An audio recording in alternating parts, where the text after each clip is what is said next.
Hello, my name is Seekel, and today I will be talking about promoting community and social support for parents of children with disabilities and identified needs. So to get started, I'm just going to cover over the importance of community. Community is so important for all of us, regardless if we have children that are typically developing or not, or just in general as humans. Community gives us opportunities to build meaningful connections, which can be really beneficial for our mental health by decreasing feelings of isolation, building a sense of belonging by connecting with others and seeing what interests we have in common, as well as boosting happiness and lowering stress just overall in general.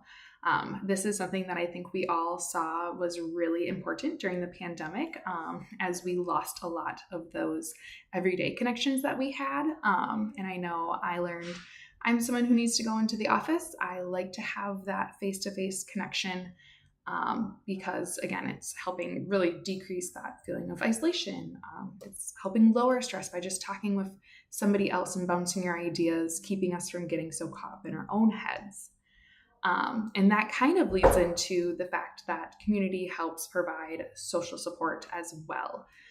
And this is support that's accessible to an individual through social ties to other individuals, groups, and just a larger community. So this could be, you can get social support from just having your best friend. You can get it from your group of coworkers at work, or just being part of a larger community, going to the library. You are around and part of a community of people who are enjoying that public space, books, story times, all of those things. So sometimes it might not even be us sitting down and having a very meaningful conversation, but just those very light conversations of talking to someone as you walk into a public space that you enjoy. And when you have that social support, it can help navigate and obtain resources, and then also cope during difficult times. So when you have that best friend to lean on, or maybe that mom in your mom group that you get to talk to when you're having a really tough time with a transition with your kiddo at home, or navigating and obtaining resources by asking for those recommendations from your coworkers of, I'm having this problem either at work or at home. Do you have any recommendations of a great clinic to go to, something to try? The library is another great example too. You're obtaining lots of resources there too, looking for research and everything like that. So just a few ways that social support can help us. The science of social support. So just beyond the generals, there's a lot of science backing it as well, and why it is so necessary and important. It increases our psychological resilience, or how we adapt in times of adversity or high stress moments. So having that person to call when something happened, or somebody that can just kind of you can lean on, and you can tell them, man, this happened. And they can say, hey, I have been through a similar thing, and I'm proof that we make it out on the other side. And then high stress situations in general and for short periods of time can also have minimal negative effects when it's in that short period of time. However, we know that chronic stress can lead to serious adverse effects such as immunosuppression, hypertension, dyslipidemia, and osteoporosis. So those are just some ways that kind of, when we lack that social support and we get into one of those really high stress situations and it is extended over time, that it can actually have some really serious and lasting health effects on us. It's not just our mental health that's being impacted. It is also our physical health. So I think of this chronic stress when I think of, people that are experiencing those mental health adversities, but also a parent of a child that has a lot of high needs. Are always having to be in that ready to go kind of standpoint, or just their home life is very stressful. Our families that we're supporting in our educational roles that might not know where their next meal is coming from, or when their next paycheck is going to come. All of that is very stressful and can lead to chronic stress. And so social support can help decrease all types of stress, but specifically chemical stress or chronic stress on a chemical level as well. So having that social support, those resources, helping you find where you can obtain food when you don't know where that next meal is coming from, which a lot of families are facing right here, right now in our current social situations. Or having that person to talk to and give you some respite care. If you have a child with really high needs and you can't just call up your mom because your mom maybe never experienced any of that. And she might just give you the same thing of like, oh, you're going to make it through it, honey, and that doesn't always give us the decompression that we need. And then also social support, there's science behind that it has positive effects on life expectancy. So just the same, it's going to increase our life expectancy, and those effects are as powerful or connected as, we always hear that smoking cigarettes, that can decrease your life expectancy. So not smoking cigarettes would increase it. Having social support is right up there with all of those same common ones that we hear: cigarette smoking, obesity, alcoholism, all of those different things. So it's going to better your mental health, which betters your life expectancy. So that's a little bit of the science just behind social support and why it is important for all families, all individuals, regardless of what journey you are on. Now, parents of children with identified needs or disabilities, evidence does suggest that having a child with a disability and those identified needs can lead to an increase of family difficulties. So, it's harder to get childcare if your child has high needs. It can be really stressful on a marriage. It can be just stressful in general. So you have those mental health factors coming in.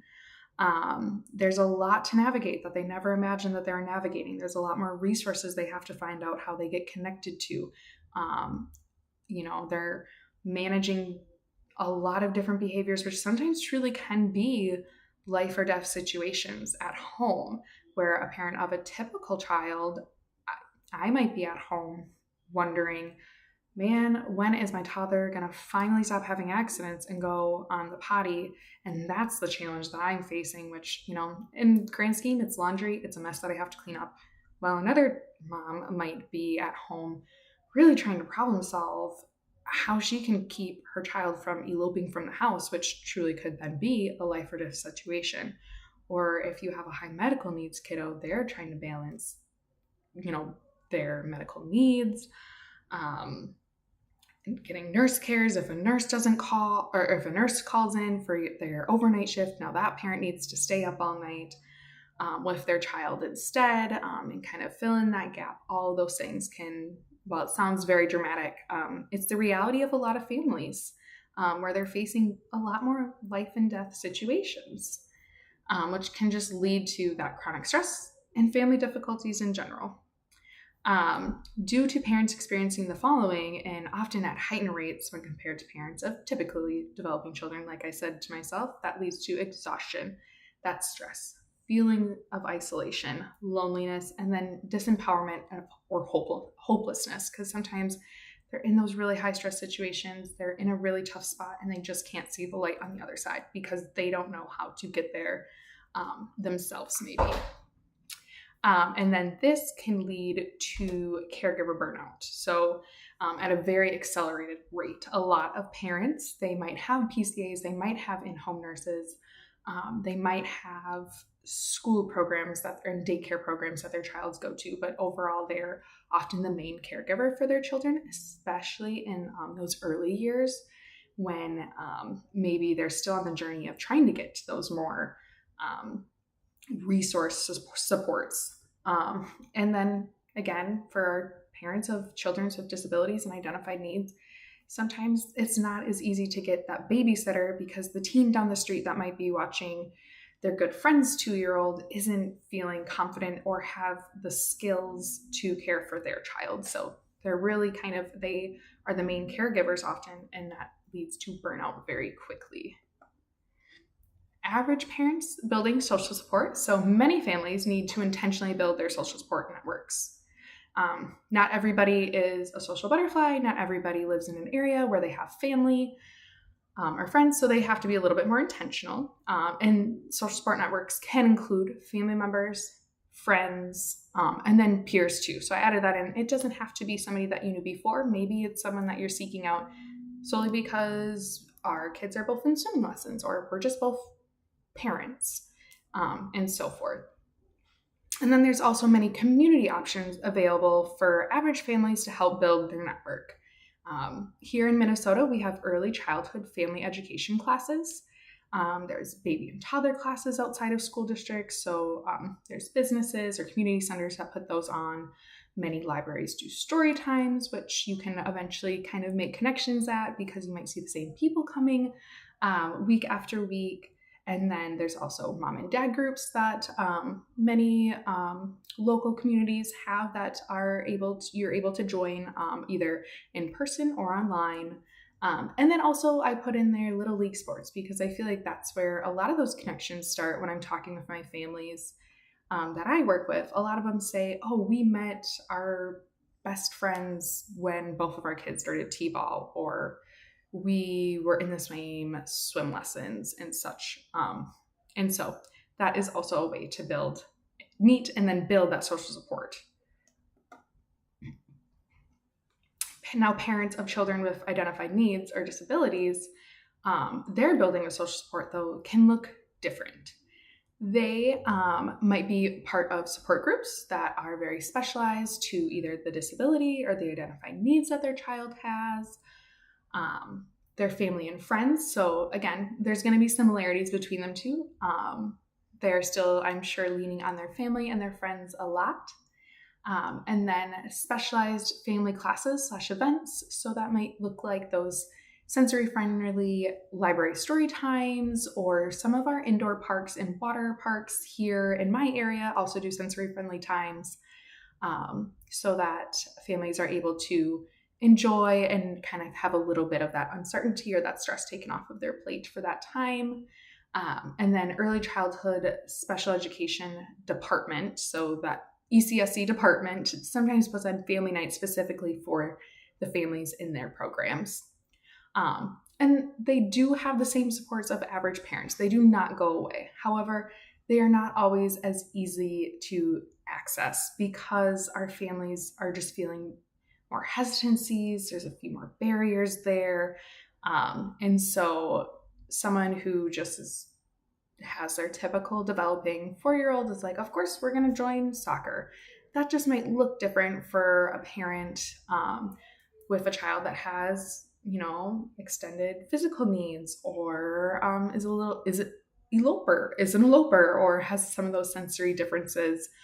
It might look a little different. They might be a little hesitant, unsure of if, again, a lot of times those are college, high school students. Are they going to be able to support my child? Am I going to have to be at every practice to support my child there? Or, oh, I could go to that library story time, but man, it might be really overwhelming for my child. I'm not so sure. Or sometimes just getting out of the house is really hard for our families to do those things on those regular basis. So while I'm not saying that they don't have access to those, it comes with added layers for them, and it looks different. More thought has to go into it than maybe your typical family. Some of those barriers would be they're feeling comfortable sharing with other parents who walk a very different path. So maybe these families are going to a ECFE class, so that family education class, and they're talking with another family, and they are just trying to get their child again to sit in their car seat, sit down to get their car seat buckled. And that's their struggle that they have brought to the group that day. When then that other parent might feel a little uncomfortable sharing their experience of they're really having a hard time navigating finding a new doctor for their child, and that they're just worried about getting proper medical care, or they're worried about their child, when they get very upset, they take off all of their clothing, which is something that I commonly see for my families in the homes. And, that might be something where another family would be like, oh my gosh. And this is just a daily thing. Doesn't phase us in that world. But they might feel a little hesitant, like, oh gosh, I might get judged if I try to share that with them. And then it's hard to share their struggles with parents of children meeting or breezing past every milestone. So something that I hear a lot is, once your child starts talking, and they really get that mom or mommy down, you're there, mom, mommy, all of those things, constantly trying to get your attention.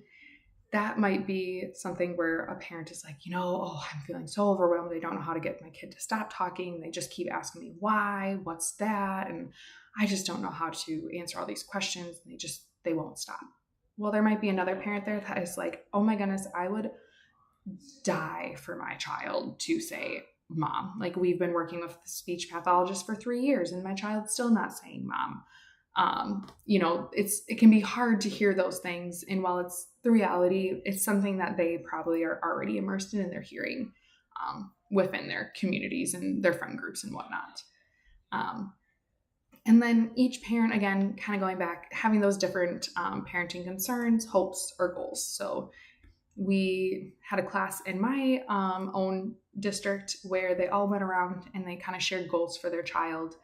And one of the moms of a child with a high medical needs little girl said that her goal was just to keep her daughter alive within this next year.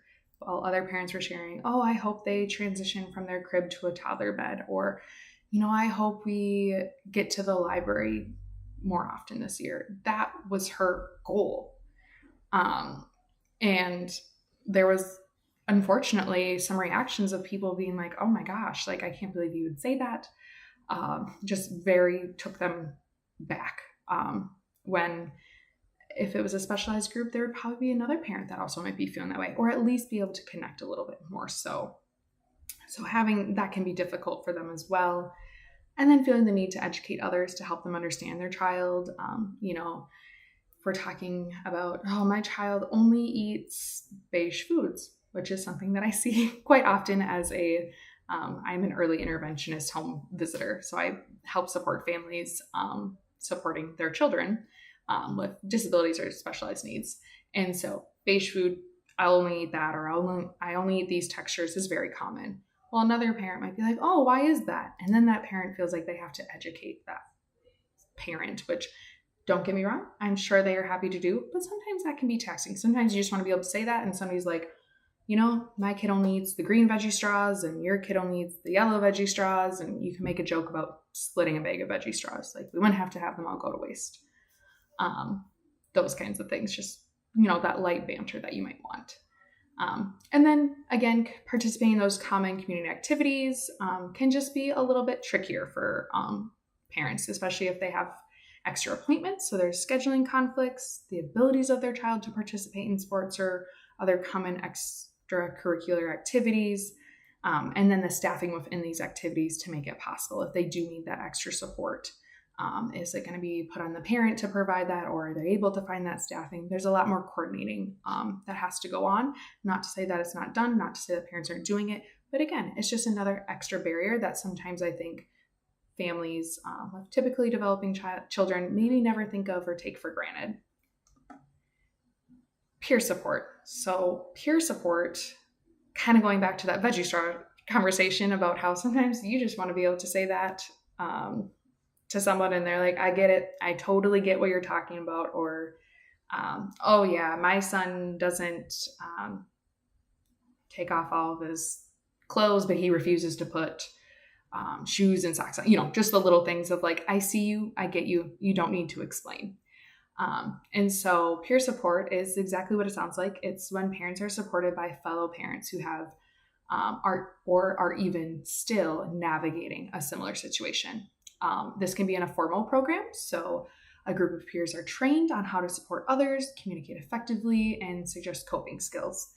This is often facilitated by a professional. So the trained peers or befrienders are paired with a befriendee or the peer needing the support. So that professional is facilitating who's getting paired to who, kind of their meetings, and all of those things. Just a little bit more formal. And then it can also be more informal as well.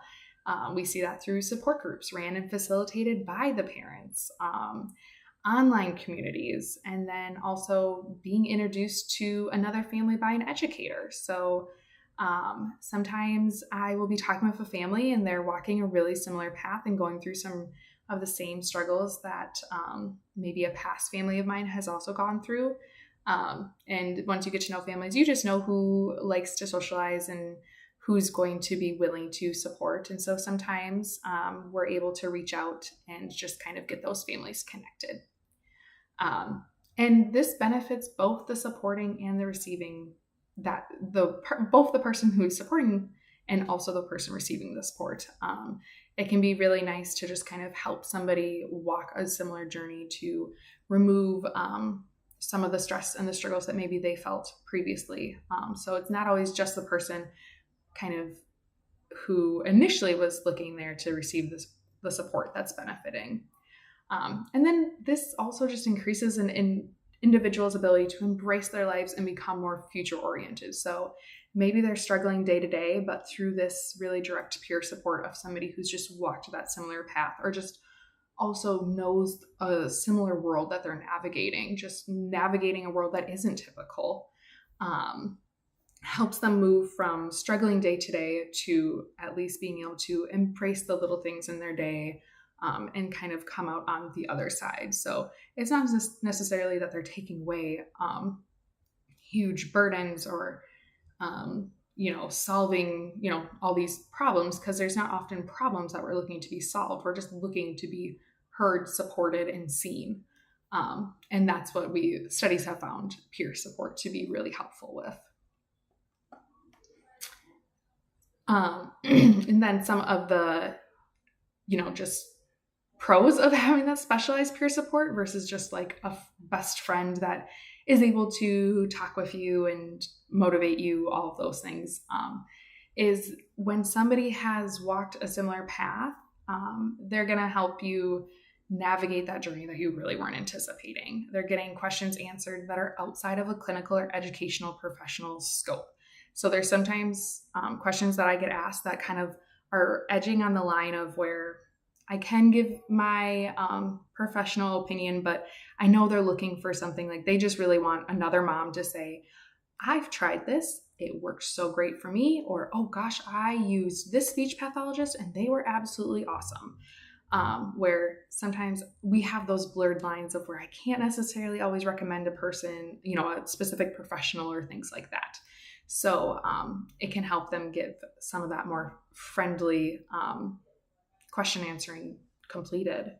And then it helps build their village. A lot of times I hear families when I'm starting with them with their little 2-year-olds say, we don't have a village. And everybody talks about this village that it takes to raise a child. And I don't know where that village is. I don't know when that village comes into place. And unfortunately for most families, even our typical families, that village is not as readily available as a lot of people make it seem. You have to really go out and search for it and build it yourself, which is unfortunate because that connection is so important. But it builds their village. It connects them with people who have similar concerns as well as triumphs, who have faced similar comments or suggestions from family and friends or even strangers. So, you can call them up and be like, oh my gosh, this person said this thing to me today that just seemed so out of place. And somebody's like, you know what? I used to get that comment all the time too. This isn't specific to children with disabilities or special needs, but the one that I always go through is, where is that child's socks? And you can talk to another young parent and they go, oh, I always get asked where my child's socks are too. We don't even bother putting them on, so forth. You just feel better. You're like, oh, okay. So that person, just didn't need to say that, but it makes you feel better about the situation. And then also locating resources, getting recommendations for those private service providers, learning what to advocate for within your medical support team, and so forth. So again, having that peer support, they can give you those recommendations. They can tell you who not to go to. And then they can also say, hey, this is something that really worked for my child. A typical pediatrician or even specialist might not suggest this right away, but it really helped us ask them about it, advocate for it. All those things that, again, sometimes us professionals just aren't able to do, even if we want to. Then it's also a safe place to vent. You can talk about how hard this journey was. You weren't expecting it to be this hard, how some days maybe you just feel like you cannot go on, or that your child is driving you absolutely insane, but you feel guilty because it's not that they're just nagging you and being annoying. It might be something that they truly just cannot help, but they're all still valid feelings that you need to let out. And sometimes just having somebody there that's like, nope, I'm not going to judge you. I'm not going to try to tell you, oh, be really grateful for where you are. I can just listen to you and let you know that I felt those feelings too. And then with that comes that sense of belonging, the validation, and the understanding. Because again, I felt those feelings too, or I've walked that path too, or we're seeing different specialists, but similar paths. It just helps build that sense of just, I found my people. This is where I belong. I feel so validated. People aren't asking me why I'm not doing this or that to help my child, because they understand. Sometimes you want to provide all the help in the world, but you're just one person. So the options for that specialized support sometimes can be limited. Support groups are a great place to start though, and they can be in person or online. I have a lot of families that find their support through Facebook groups. Meetup is a website where you can find local support groups that meet in person or just online virtually very frequently. And then there's also some that are just more formal through the community as well, that either might meet in person or online. Online options, I think, are great for families that have really specific diagnoses that are pretty rare. Also for families that are in communities that kind of are in a support group desert. So maybe it's a small community, so they're just one of 5 and there's various ages or something like that. So it just kind of gets to widen their scope. And in the digital world, that means that we're not limited to just our physical community around us, which I think is really great. And then another option is, again, those ECSE family nights within the school districts. If they put them on, it can be a great place where they share resources, have activities for families to join, helps families get out of the house knowing that they're going to be supported on the community outing, and then they get to meet and mingle with other families as well. And then the early childhood family education classes are another option. I know this is primarily a Minnesota specific program. Well, I know that is a Minnesota specific program, but a lot of states have either very similar programs or they might be offered through community education programs. So maybe it's something through a community program center, community center. And I know in my district, we do not have necessarily specific classes, those ECFE classes for families of just children with disabilities or identified needs. But that is something that we'll talk about in the next few slides of advocating for. That could be a great option, because I know some districts do have that available, and I think that's absolutely wonderful. And so how we as educators can help guide families, because we know that there's a gap. We've just learned all about why it's so important to have all these supports, but then what as educators can we do?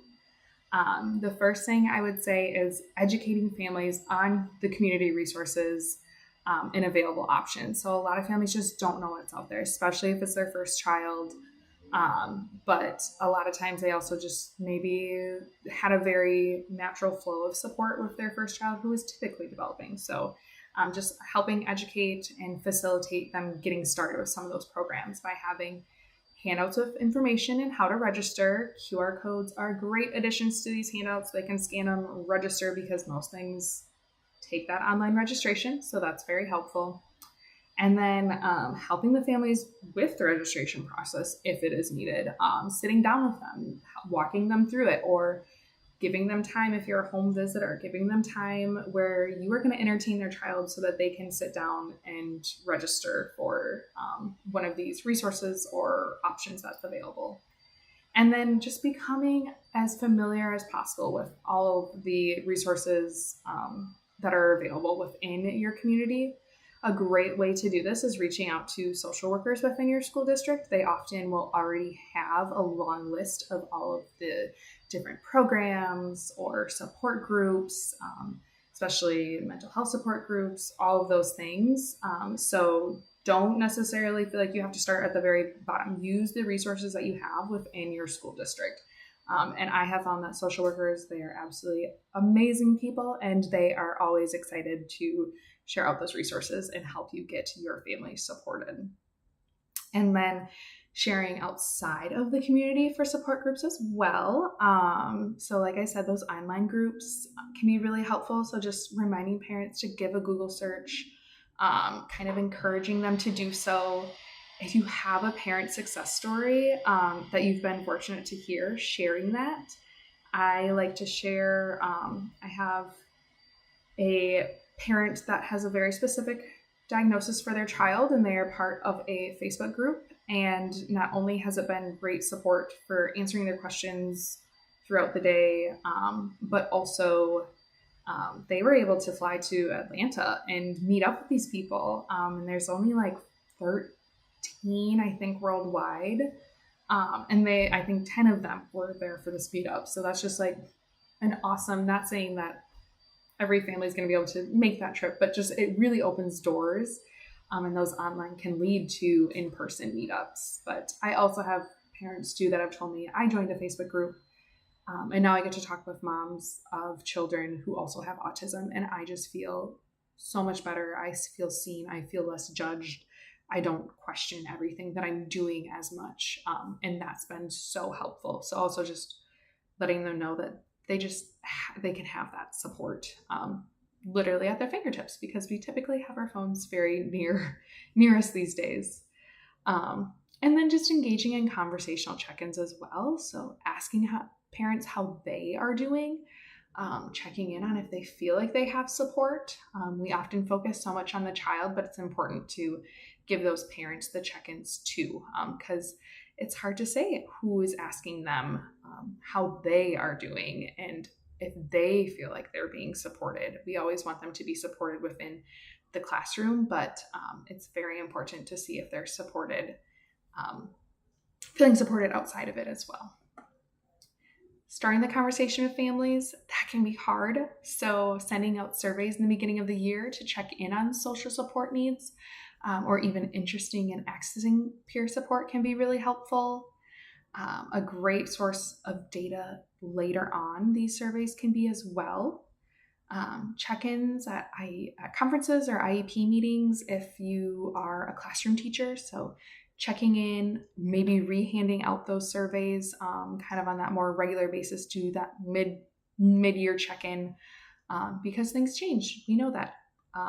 And so just kind of, it's like those questionnaires that you get at the doctor's office, and you might always be saying, no, I don't need support with this or that, but one day you might, and you're going to be so glad that it was so easy for you to switch your answer over and say yes, and you are going to get connected. Then if you're a home visitor, home visiting, you're in the homes, so it is a little bit easier to start those conversations and feel things out. On that first visit, when you're establishing with a family, I always encourage others to check in on the support that they might need, and then also share that you can assist with getting those connected so that your services go beyond just the child, that you can support and share all those different resources and connections. And then if the peer support and connection becomes apparent after visits have already been flowing, just ask again. Ask, hey, do you feel like you have the support that's needed? Do you have access to a babysitter if you need it, and so forth? Those can be some really great kind of getting your foot in the door to open up that conversation. And then sharing community options for support during visits periodically. So just kind of here are a few new classes that are starting next semester, and I think it would be a great opportunity for you all. Or just, our social worker was sharing out all these new resources. And so just making a periodic thing that you do, so that families also might not feel like, oh, do I look like I need support? That can be a fear of us home visitors. We don't want to be rude, but sometimes we can see the need that they might not even realize because they're so in the thick of it. So just having that periodic kind of door opening resource to get in there. And then, as I said, there's lots of gaps for our families. And how do we as educators help fill those gaps and meet our family needs? One way would be advocating for a specialized ECFE class to be offered within your district. So classes that are geared towards families with children with disabilities or specialized needs and identified needs. And so really advocating, talking to your administrators, your school boards about this, there is a need for this. And one way to back up that advocating that you're doing would be by collecting data. So if you do use those surveys, tracking interest and need, and then if you are maybe you were able to set something up kind of tracking those attendance numbers and so forth, so that you also have data to say this is these are some numbers that are backing up that this isn't going to just be kind of a shot in the dark that we're trying here. And then partnering with local community centers to offer a specialized support group, social hour, or class. Kind of, again, letting them know that there is a need in the community, that there would be parents. I have 10 parents in our program that would be interested in signing up for one of these options if we got one started. And then offering to maybe provide resources or short training if you're available. Us educators often have big hearts, and we often know that we work outside of our work hours. And so this is one of those ways that you would be able to do it, or fill those conference hours if you have conference hours that you need to fill. Or if you're able to stipend with your district saying, hey, we're going to do some community outreach and so forth. Because if you're able to get paid, by all means, please get paid. Make sure that you're getting paid for all of the work that you're putting in. But if we're being honest, we know that we often go above and beyond. And this would be one of those ways of just having a short, like, oh, let me email you or let me chat with you on the phone to kind of give a little bit of that training if you are looking for it. Or maybe the community center would hire you on because it's after work hours, all those things. And then connecting parents of students you work with. So just with permission of both families, we get to know our families, and we can help connect the families that may click, but don't have a chance to meet up in a typical way, such as drop off or pick up if their children take the bus, or, there's not as many school programs always going on. So just kind of helping facilitate that connection. And if it goes somewhere, great. If not, that's all right. They kind of at least know, like, oh, that's an option. I could tell them that I'm interested in doing that again with a different family. And then also just supporting parents in creating their own local group if interested too. So Facebook, again, has been a very common space that I see families connecting and finding support. So if you do have a family and they're like, gosh, I also see this gap and I want to do something about it, supporting them, giving them maybe some recommendations, or just telling them, I think that is a great idea. While, they're going to be doing a lot of that work, but sometimes we just need someone to say, you're not crazy for thinking that, give it a try. That could be a really great way to find support and kind of fill a gap that everybody is seeing here. And overall might just help build something that wasn't there otherwise.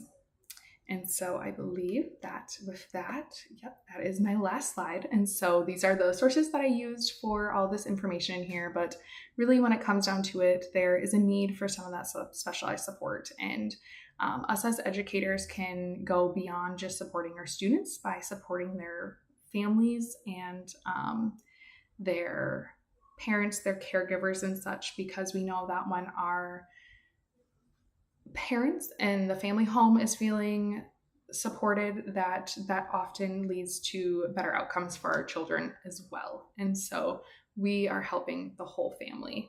And this is something that, especially in the early childhood years, I think is so important. And if we are able to help, even in a small way, get families connected to more peer support, just more community support, that it is kind of our duty to try and do that, to help fill those gaps so that everyone is feeling as supported as they can be, or just feeling less isolated and having more belonging.